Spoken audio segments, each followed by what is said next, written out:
본문에 대한 여러분의 이해를 돕기 위해 엠마오로 가던 두 제자 이야기부터 시작하려고 합니다. 이 두 제자는 무슨 연고에선지 예루살렘에서 25리 정도 떨어져 있는 엠마오로 가던 중이었습니다.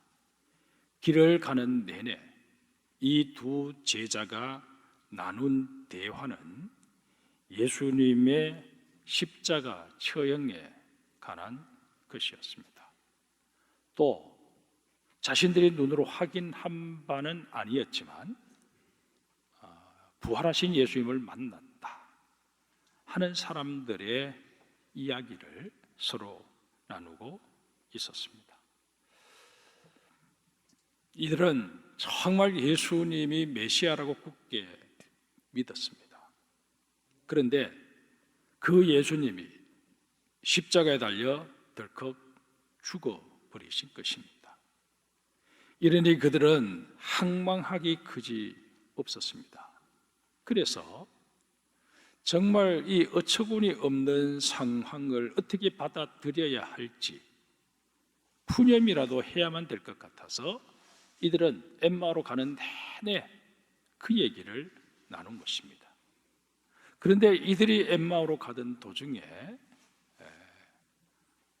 어디서 나타났는지 모르지만 한 나그네가 동행을 하게 됩니다.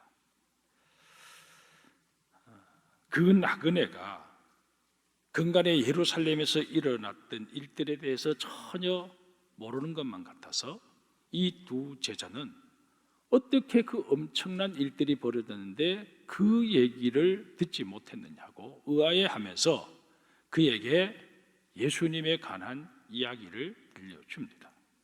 그들의 이야기를 묵묵히 듣고 계셨던 이 나그네, 바로 예수님께서는 그 모든 일이 일어나게 된 게 우연이 아니라 성경의 예언들이 다 실현된 것이라고 설명을 해 주십니다. 제자들은 자신들이 전혀 생각하지도 못했던 사실들을 이 나그네를 통해서 듣게 되면서 한편으로는 놀랍고 한편으로는 너무 기뻐서 시간 가는 줄 몰랐습니다. 이윽고 엠마오에 도착에 되었을 때 마침 해가 뉘엿뉘엿 넘어가는 때인지라 이 나그네에게 우리와 함께 하루 여기서 머물면서 유숙하면서 계속 우리에게 성경의 얘기들을 좀 들려주었으면 좋겠다, 그렇게 요구를 합니다. 나그네의 모습으로 나타나셨던 예수님께서도 흔쾌히 그렇게 하겠다고 말씀하십니다. 식사 때가 되어서 음식을 함께 나누게 되었는데 그 자리에서 예수님께서 떡을 떼어 주시고 제자들에게 떼어서 나누어 주십니다. 그 순간, 그 떡을 받는 순간 이 제자들은 그간 뭔가 범상치 않게 느꼈던 이 나그네가 바로 부활하신 예수님이시구나 하는 것을 깨닫게 됩니다. 그런데 그들이 예수님이라는 사실을 깨닫게 되는 순간 예수님은 그들의 시야에서 사라지십니다. 이에 두 제자는 서둘러 예루살렘으로 되돌아와서 자신들이 겪었던 일들을 11명의 제자와 거기 모여있는 사람들에게 증언합니다. 오늘 본문은 그 다음에 일어난 일을 소개하는 내용입니다. 본문 36절을 한번 보실까요? 이 말을 할 때에 예수께서 친히 그들 가운데 서서 이르시되 너희에게 평강이 있을지어다 하시니, 우리는 이 구절을 통해 두 가지 중요한 사실을 알게 됩니다. 첫 번째는 제자들이 부활하신 예수님을 찾아 나선 게 아니라 예수님께서 친히 제자들을 찾아와 주셨다는 사실입니다. 주님께서는 앞서 엠마오로 가던 두 제자에게도 친히 찾아와 주셨습니다. 그리고는 그들이 예수님과 관련해서 보고 들었던 것들이 모두 선지자들의 입을 통해 이미 예언된 내용임을 일깨워 주셨습니다. 말씀을 통해 당신의 부활은 갑작스럽게 뜻하지 않게 이루어진 일이 아니라 이미 선지자들을 통해 다 예고된 사건임을 입증하신 것입니다. 그런가 하면 오늘 본문에서도 함께 모여있던 제자들을 친히 찾아와 주십니다. 오셔서 어떻게 하십니까? 못 박히셨던 손과 발을 보여주십니다. 예수님께서 이렇게 찾아오시기 전에 제자들이 모여서 뭘 하고 있었을까요? 아마 모르긴 몰라도 다소 흥분한 모습으로 예수님의 부활과 관련해서 보고 들은 이야기를 나누고 있었을 것입니다. 안식일 다음 날 아침에 무덤을 찾아갔던 여인들이 거기에서 부활하신 예수님을 만났다고 했던 얘기며, 베드로도 직접 부활하신 주님을 만났다고 했던 그 얘기, 그리고 거기에 더하여 엠마오로 내려가던 중에 예수님을 만난 두 제자의 경험담까지 합해지면서 대화의 분위기는 점점 더 고조되었을 것입니다. 그런데 문제는 부활하신 예수님을 직접 뵌 적이 없는 다른 제자들의 반응이었습니다. 이들은 인간의 상식으로는 도저히 믿을 수도 이해할 수도 없는 이야기를 들으면서 계속 고개를 갸우뚱할 수밖에 없었습니다. 그러면서도 마음 한편에서는 서운한 생각이 머리를 쳐듭니다. 정말 예수님께서 부활하셨다면 다른 사람들에게는 다 나타나 주시면서 왜 나에게는 나타나 주시지 않으실까? 섭섭하기도 하고 궁금하기도 해서 당장이라도 부활하신 예수님을 찾아 나서고 싶은데 바깥 분위기가 녹록치 않습니다. 왜냐하면 예수님의 시신이 없어지기 무섭게 대제사장을 위시한 유대교 지도자들이 예수의 제자들이 예수의 시신을 훔쳐가고선 예수가 부활했다고 떠들고 다니는 만큼 이런 가짜 뉴스에 현혹되어서 부활내동하는 자는 엄벌하겠다고 공언했기 때문입니다. 이런 제자들은 은신처에 숨어서 문을 걸어 잠근 채 속만 태울 수밖에 없었습니다. 그런데 이런 제자들에게 느닷없이 예수님이 나타나신 것입니다. 분명히 문은 열리지 않았습니다. 그런데 예수님이 들어오신 것입니다.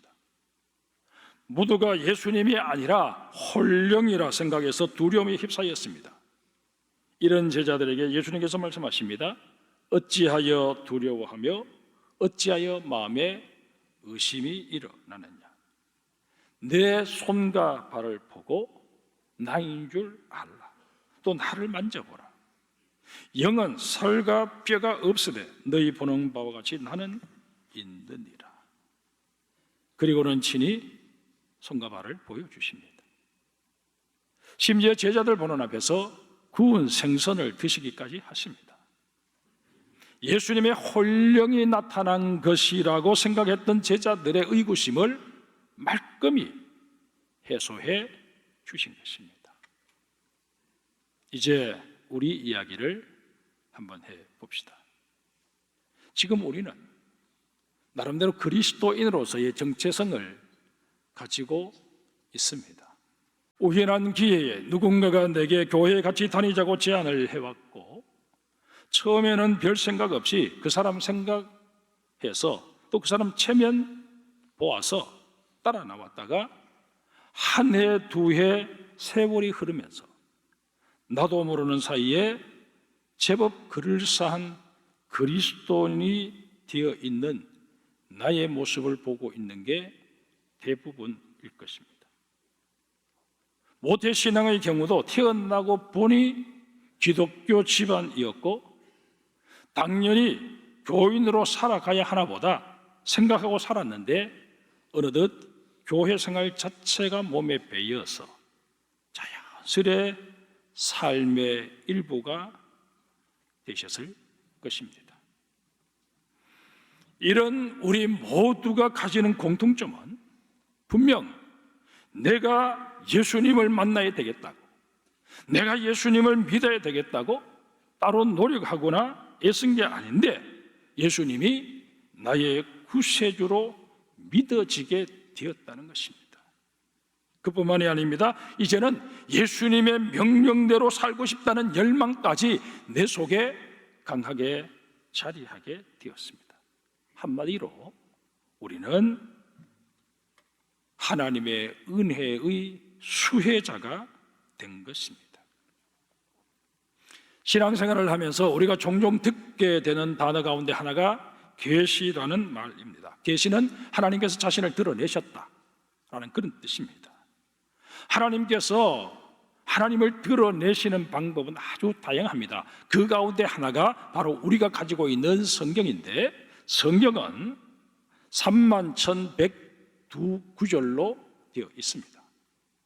이 많은 구절들 가운데 하나님에 관해서 잘 설명하고 있는 구절을 하나 꼽아보라고 한다면 단연 요한일서 4장 8절이 될 것입니다.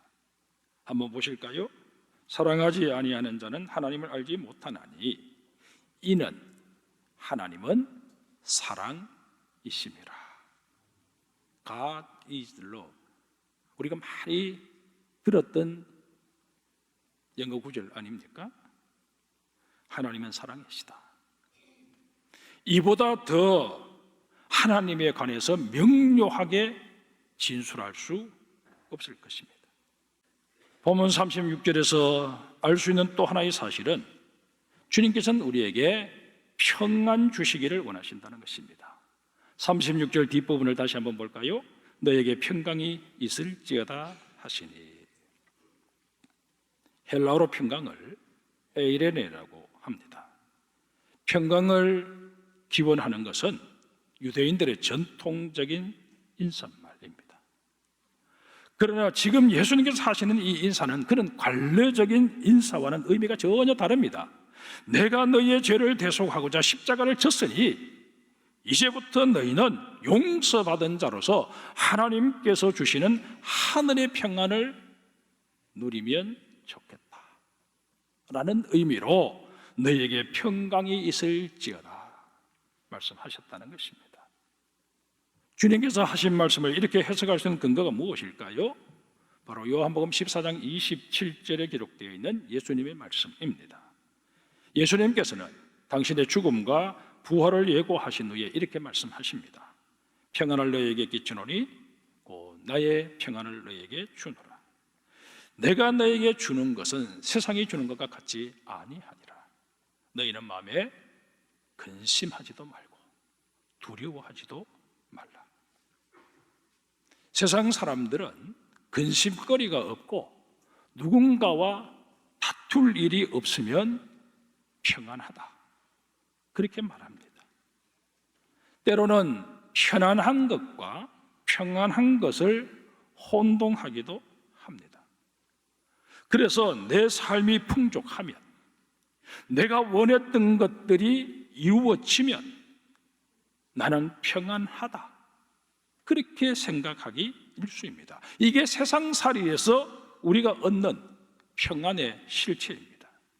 그러나 주님께서 주시는 평안은 차원이 다릅니다. 우리 요한복음 14장 27절을 다시 한번 볼까요? 예수님께서 주시는 평안이 임하게 되면 어떤 현상이 일어난다고 말씀하십니까? 근심과 두려움이 사라진다고 말씀하십니다. 근데 여기서 말씀하시는 근심과 두려움은 세상에서 경험하는 그런 근심이나 두려움을 말하는 게 아닙니다. 주님이 말씀하시는 근심과 두려움은 우리가 저지른 죄와 깊이 연결되어 있습니다. 창세기 3장에 보면 아담과 하와가 하나님의 명령을 어기고 선악과를 따먹은 장면이 기술되어 있습니다. 선악과를 따먹은 아담과 하와는 수치심에 무화과 나무 잎사귀로 치마를 만들어 입습니다. 그리고는 여호와 하나님의 낯을 피하여 동산나무 사이로 숨어버립니다. 그런 아담을 하나님이 찾아와 부르십니다. 아담아, 내가 어디 있느냐? 아담이 대답합니다. 내가 벗었으므로 두려워하여 숨었나이다. 이미 아담은 무화과나무 잎사귀로 치마를 만들어 입었습니다. 그런데도 벗었다라고 말하는 것은 자신에게는 무화과나무 잎사귀로는 가릴 수 없는 더 큰 무언가가 있음을 고백한 것입니다. 그게 뭘까요? 바로 죄입니다. 바로 이 죄가 아담의 마음속에 두려움으로 자리했고, 이 두려움은 아담의 후손인 우리에게도 죄와 함께 유전된 것입니다. 지금 예수님께서는 내가 주는 에이렌의 평안이 죄로 인해 생겨난 모든 두려움을 다 해결해 줄 것이라고 말씀하시는 것입니다. 주님께서 우리에게 주시기를 원하시는 이 샬롬, 이 에이렌을 마음껏 누리며 살아가는 우리 장성의 모든 성도들이 되시기를 주의 이름으로 축복합니다. 그런데 제자들에게 직접 나타나셔서 당신의 부활을 입증하시고 하늘의 평안을 빌어주신 우리 예수님께서 너무나도 중요한 말씀을 한마디 덧붙이십니다. 본문 49절을 우리 같이 읽겠습니다. 같이 읽습니다. 볼지어다 내가 내 아버지께서 약속하신 것을 너희에게 보내리니 너희는 위로부터 능력으로 입혀질 때까지 이 성에 머물라 하시니라. 예수님께서 약속하신 것은 사도행전 1장 4절 다음에 나오는 5절에서 밝히고 있는 대로 성령님임을 알 수 있습니다. 그런데 여러분, 중요한 사실은 예수님께서 성령님을 우리에게 약속하시고 또 보내주신 목적을 아는 것입니다. 사도행전 1장 8절을 우리 같이 읽겠습니다. 오직 성령이 너에게 임하시면 너희가 권능을 받고 예루살렘과 온 유대와 사마리아와 땅끝까지 이르러 내 증인이 되리라 하십니다. 예수님께서 약속하신 성령님을 우리에게 보내주신 목적이 뭐라고요? 성령님의 권능에 힘입어서 예루살렘과 온 유대와 사마리아와 땅끝까지 이르러 예수님의 부활을 전하는 증인으로 삼으시기 위함입니다. 그러면 증인된 우리가 전해야 할 게 뭘까요? 본문 46절에 그 답이 있습니다. 또 이르시되 이같이 그리스도가 고난을 받고 제3일에 죽은 자 가운데서 살아날 것과 또 그의 이름으로 제3을 받게 하는 회개가 예루살렘에서 시작하여 모든 족속에 전파될 것이 기록되었으니 너희는 이 모든 일의 증인이라. 주님의 증인으로서 우리가 해야 할 일은 주님께서 우리의 죄를 대속하시고자 십자가에 달려 돌아가셨고 우리의 소망이 되시고자 다시 살아나셨기에 우리는 주님을 십자가에 못 박은 당사자로서 그 죄를 회개하고 제3의 은총을 누릴 뿐만 아니라 그 은총을 내 속에 가둬두는 것이 아니라 나누며 살아야 한다는 것입니다. 그러면 우리가 왜 주님의 증인이 되어야 하는 것일까요?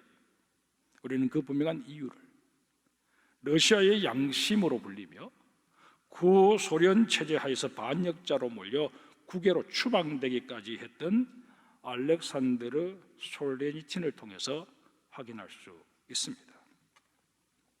그가 말합니다. 만약 누가 6천만 러시아인의 생명을 삼킨 무서운 혁명이 왜 일어났는지 내게 설명해 보라고 한다면 나는 사람들이 하나님을 잊어버렸기 때문이라고 말하는 것 외에 다른 답변은 할 수 없다. 솔제니치는 러시아인들이 하나님을 잊어버린 까닭에 공산주의 혁명의 희생양이 될 수밖에 없었다고 말합니다. 여러분, 러시아에 가보신 분들은 아시겠지만 러시아 땅 곳곳에 정교회라는 우리 기독교계의 한 종파인 정교회라는 그런 교파에 속한 수많은 교회당들이 세워져 있습니다. 수백 년에 걸쳐서 지어진 아름다운 그런 예배당들입니다. 그러하건만 왜 그들이 하나님을 잊어버린 것일까요? 러시아가 공산국가가 되어서 교회를 핍박해서 그 땅에 그리스도인들이 사라진 게 아닙니다. 그 이전에 그리스도인들이 사라져버렸기 때문에 그 땅이 공산화된 것입니다. 교회들마다 그리스도인이 아닌 종교인들만 차고 넘쳤기 때문이라는 것입니다. 사랑하는 성도 여러분, 우리는 복음을 믿고 전하되 제대로 된 복음을 믿고 전해야 합니다. 그러려면 우리 자신의 위로부터 임하는 능력을 덧입어야 합니다. 성령의 능력을 덧입고자 더욱 기도에 힘쓰는 우리가 되어야 합니다. 성령의 능력을 덧입고자 말씀을 내 길의 빛으로 내 발의 등으로 삼을 수 있어야 합니다. 이번에 성지순례를 하면서 사도 바울이 빌립보 성에 가기 위해서 배를 타고 도착했던 네아폴리 항에 우리가 한번 가보았습니다. 그 네아폴리 항구에 가면 바울의 도착을 기념한 교회가 세워져 있습니다. 그 교회 외벽에 모자이크로 바울이 배에서 내리는 장면이 새겨져 있습니다. 그런데 바울의 발이 퉁퉁 부어있는 그런 모습입니다. 우리는 바울과는 반대 방향으로 빌립보에서 네아폴리로 건너오긴 했습니다만은 어쨌든 그 길을 감에 있어서 산맥 하나를 자동차를 타고 넘었는데 서너 시간이 걸렸습니다. 근데 바울은 그 길을 걸어서 갔습니다. 지금은 큰 도로라도 나 있지만 그때는 산길이었습니다. 숲이 우거져 있고 짐승들이 언제 공격해 올지 모르고 도적대가 언제 습격해 올지 모르는 그런 위험한 상황입니다. 그 높은 산맥을 차도 헐떡거리며 지나가는 그 산맥을 큰 보찜을 치고 노숙을 해야 되니까 거기에 필요한 보찜을 치고 그 산을 넘었을 바울을 생각하니 한편으로 마음이 아려오기도 하고 정말 그에 대한 존경심이 저절로 우러날 수밖에 없었습니다. 산맥을 넘어오던 중에 가이드가 저 밑에 골짜기에 있는 저 길이 바울이 걸어갔던 길입니다. 그렇게 얘기를 하는데 정말 가슴이 찡해져 왔습니다. 빌립보에 간다 한들 반겨줄 사람도 없습니다. 언제 어떤 일이 벌어질지 모르는 그 위험한 상황 속에서 가서 또다시 매맞고 쫓겨날 수 있는 그런 상황 속에서도 그 발이 퉁퉁 부르면서까지 복음 들고 갔던 그 바울을 생각하면서 요즘 우리는 너무 편하게 예수 믿고 있구나. 정말 주님께서 우리에게 전해준 복음은 피 묻은 복음인데 십자가의 그 피 묻은 복음인데 우리는 너무 편하게 복음을 얘기하고 있구나 하는 그런 생각을 해보았습니다. 사랑하는 성도 여러분, 우리에게 전해진 복음 그저 단순하게 전해진 복음이 아닙니다. 사도 바울의 헌신과 또 이 땅에 들어왔던 수많은 선교사들이 핏값을 치르고 우리에게 전해진 복음입니다. 우리에게 옹달샘이라는 동료로 친숙한 윤석정 선생의 사람의 눈이 밝으면 얼마나 밝으랴 라는 시의 일부를 소개해드리므로 말씀을 맺을까 합니다. 사람 눈이 밝으면 얼마나 밝으랴, 사람 귀 밝으면 얼마나 밝으랴. 산 너머 못 보기는 마찬가지, 강 너머 못 보기는 마찬가지. 마음 눈 밝으면, 마음 귀 밝으면 어둠은 사라지고 새 세상 열리네. 여러분, 내가 세상에서 알면 얼마나 알겠습니까? 세상에서 높아지면 얼마나 높아질 수 있겠습니까? 세상에서 가지면 얼마나 가질 수 있겠습니까? 부활의 주님으로 인해 내 영의 눈이 밝아짐으로 하늘의 평안을 누릴 뿐만 아니라 정말 주님께서 주시는 그 사랑으로 내 곁에 있는 이웃 한 사람이라도 더 사랑하며 살아가고자 마음에 다짐하는 여러분과 제가 되어야 할 것입니다.